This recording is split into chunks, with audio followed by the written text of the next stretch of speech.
Hello everyone, welcome to lunch break.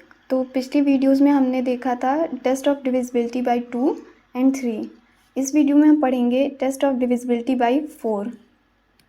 ठीक है, तो इसकी कंडीशन क्या है कि a number is divisible by 4 if the number formed by its digit in the tens and ones place is divisible by 4। इसका मतलब क्या है कि अगर कोई भी नंबर है जैसे कि 9, 2, 4, 5, 6, ऐसे आपके पास कोई नंबर गिवन है, तो हमें इसके लिए क्या चेक करना है, जो वंस प्लेस है और टेंस प्लेस है, इन दोनों की डिजिट को देखना है क्या ये दोनों जो कि है 56 ये 4 से डिविजिबल है या नहीं। अगर ये 4 से डिविजिबल है तो ये कंडीशन को पास करेगा, अगर नहीं है तो नहीं करेगा। ठीक है, तो हम चेक करते हैं। अगर 56 है, 56 4 से डिविजिबल है, 4 1 टाइम 4 16, 4 टाइम्स 16, तो ये कट जाएगा।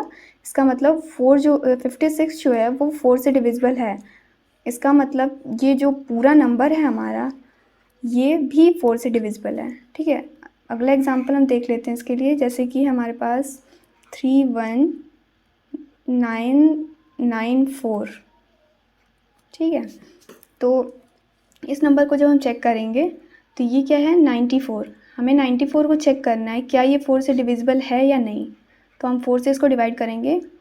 4 2 टाइम्स 8, यहाँ पे आया 14, 4 3 टाइम्स 12, यहाँ पे हमारे पास रिमाइंडर बच गया 2। रिमाइंडर बच गया, इसका मतलब ये 4 से डिविजिबल नहीं है। इसका मतलब ये कि ये जो हमारे पास एंटायर नंबर है ये भी 4 से डिविजिबल नहीं होगा। ठीक है, सिमिलरली अगर हम इसी नंबर में कुछ चेंजेस कर देते हैं, अगर यहाँ 4 की जगह अगर हम लिख देते हैं 31996, तो चेक करते हैं।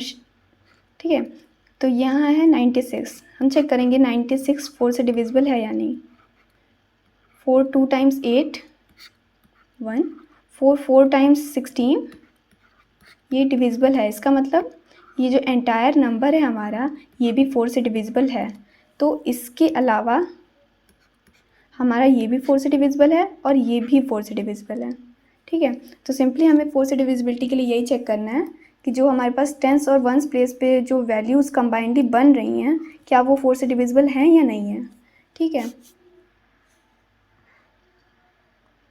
ऐसे ही हम देख लेते हैं डिविजिबिलिटी ऑफ 5। ठीक है, तो डिविजिबिलिटी ऑफ 5 क्या कहता है कि जो भी वंस डिजिट पे वैल्यू है या तो वो 0 होनी चाहिए या फिर 5। ठीक, इसके लिए एग्जांपल हम देख लेते हैं। जैसे कि है 65, तो हम इसमें से वंस डिजिट चेक करेंगे तो ये क्या है 5 है, और हमारी कंडीशन क्या है, या तो 5 से डिविजिबिलिटी के लिए या तो यूनिट डिजिट 0 होनी चाहिए या 5 होनी चाहिए। यहाँ 5 है, इसका मतलब ये डिविजिबल है। अगला एग्जांपल इसके लिए देख लेते हैं। तो ये है 71, 1 यहाँ पे यूनिट डिजिट क्या है 1, 1 5 से डिविजिबल नहीं है। इसका मतलब या तो ना तो 5 से डिविजिबल है,